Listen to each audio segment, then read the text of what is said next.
中俄两国现在谁才是老大哥？面对西方的舆论攻势，普京果断采取了行动。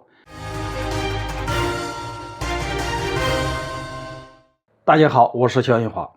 俄罗斯依赖于中国，这种说法自俄乌战争爆发以后，国际上就一直充斥着类似的声音。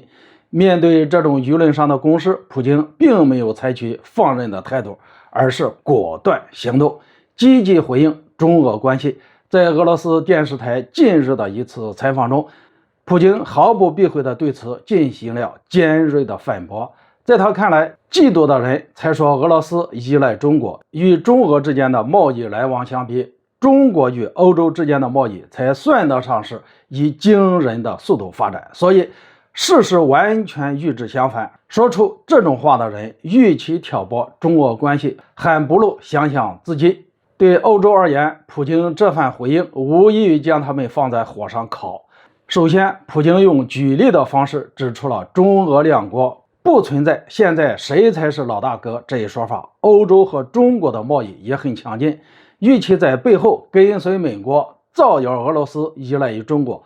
还不如想想欧洲是否也依赖于中国。其次，普京的回应其实也是想要点醒欧洲，现如今放眼整个世界，与到处搞破坏的美国不同，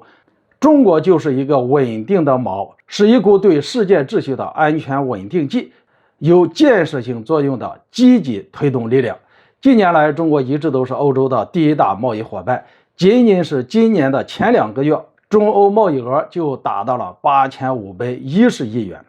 要知道，这2个月的中国还只是贸易调整阶段，不仅是疫情才刚结束，同时也处于过年期间，各种不良因素加在一块，中欧贸易都能取得如此成绩，可想而知中欧贸易的潜力到底有多大。所以欧洲要实现稳定，要健康发展，中欧关系的好坏至关重要。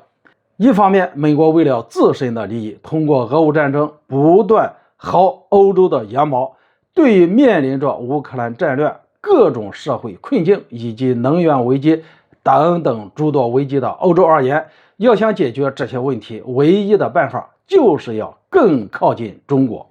和中国进行磋商，加大双方在各个方面的合作力度，共同维持欧洲经济、能源等方面的稳定性。另一方面，欧洲完全可以随中国一道，通过调解俄乌战争来帮助欧洲大陆走出战乱的阴影。一旦战争结束，那么欧洲所面临的能源危机也将迎刃而解。总而言之，目前欧洲企业出走、资本外流都成定局。美国通过俄乌战争已经接近达成了自己的目标，而欧洲则是不断地被美国收割。如果这个时候欧洲还不清醒，还要继续跟着美国制裁俄罗斯，那么他们的机会就越来越少了。届时欧洲损失的将不仅是和平与稳定，同时还将丧失其繁荣发展的机遇，甚至像日本那样迎来欧洲版失落20年，从而彻底沦为美国的傀儡，成为美国人专属韭菜收割地。好了，今天就说到这里，咱们下次见。